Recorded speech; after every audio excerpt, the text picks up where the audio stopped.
Welcome back. So, Krishna is the Supreme Person, but at the same time, He is beyond the knowledge of Brahman and Paramatma. The yogis and jnanis are confused in their attempts to understand Krishna. Although the greatest of the impersonalists, Sri Pada Shankaracharya, has admitted in his Gita commentary that Krishna is the Supreme Personality of Godhead, his followers do not accept Krishna as such. For it is very difficult to know Krishna, even though one has transcendental realization of impersonal Brahman. Next paragraph. Krishna is the Supreme Personality of Godhead, the cause of all causes, the primeval Lord Govinda.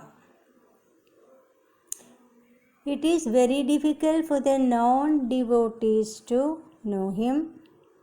Although non-devotees declare that the path of bhakti or devotional service is very easy, they cannot practice it. If the path of bhakti is so easy as the non-devotee class of men proclaim, then why do they take up the difficult path? Actually, the path of bhakti is not easy. The so-called path of bhakti, practiced by unauthorized persons without knowledge of bhakti, may be easy. But when it is practiced factually according to the rules and regulations, the speculative scholars and philosophers fall away from the path. Srila Rupa Goswami writes in his Bhakti Rasamrita Sindhu 12101, devotional service of the Lord that ignores the authorized Vedic literatures like Upanishads, Puranas, and Narada Panjaratra is simply an unnecessary disturbance in society. It is not possible for the Brahman realized impersonalist or the Paramatma realized yogi to understand Krishna, the Supreme Personality of Godhead, as the son of Mother Yashoda or the charioteer of Arjuna. Even the great demigods are sometimes confused about Krishna. No one knows me. These are Krishna's words. No one knows me as I am, the Lord says, and if one does know him, then such a great soul is very rare. Therefore, unless one practices devotional service to the Lord, one cannot know Krishna as he is, even though one is a great scholar or philosopher. Only the pure devotees can know something of the inconceivable, transcendental qualities in Krishna.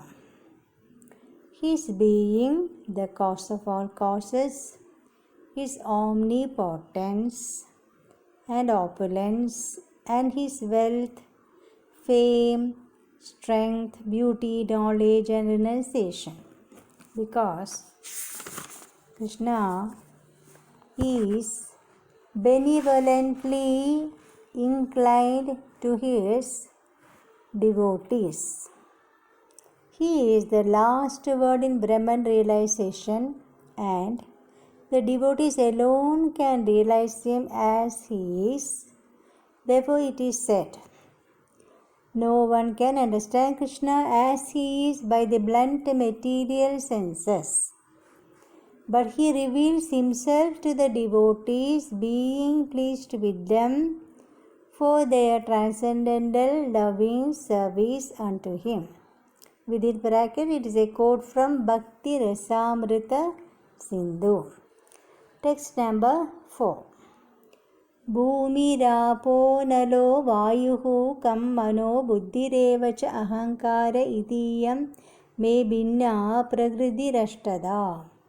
Earth, water, fire, air, ether, mind, intelligence and false ego, all together these 8 constitute my separated material energies. Purport. The science of God analyzes the constitutional position of God and his diverse energies.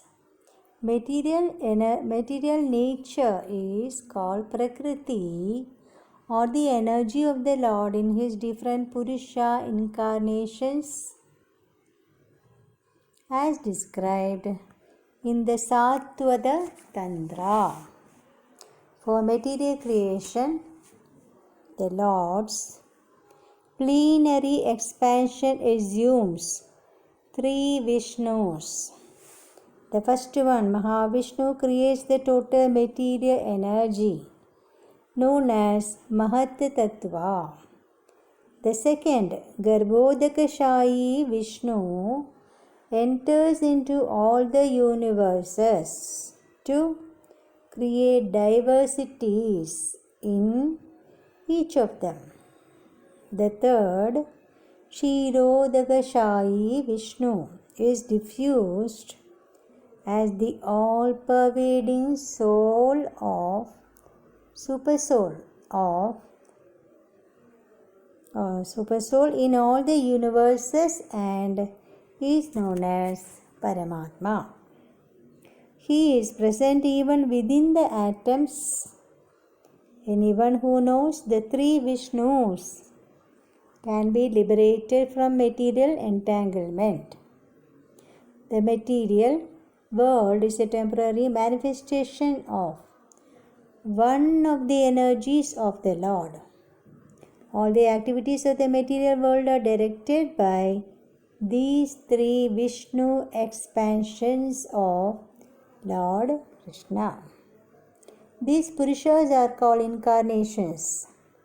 Generally, one who does not know the science of Krishna assumes that this material world is for the enjoyment of the living entities, and the living entities are the Purushas, the causes, the controllers and enjoyers of the material energy. According to Bhagavad Gita, this atheistic conclusion is false. In the verse under discussion, it is stated that Krishna is the original cause of the material manifestation, and Srimad Bhagavatam also confirms this. The ingredients of material manifestation are separated energies of the Lord. Even the Brahma Jyoti, which is the ultimate goal of the impersonalists, is the spiritual energy manifested in the spiritual sky. There are no spiritual diversities in the Brahma Jyoti as there are in the Vaikuntha Lokas, and the impersonalist accepts this Brahma Jyoti as the ultimate eternal goal. The Paramatma manifestation is also a temporary, all-pervasive aspect of the Kshirodakashayi Vishnu. Therefore, the factual absolute truth is the Supreme Personality of Godhead, Krishna. He is the complete, energetic person, and he possesses different separated and internal energies. Thank you.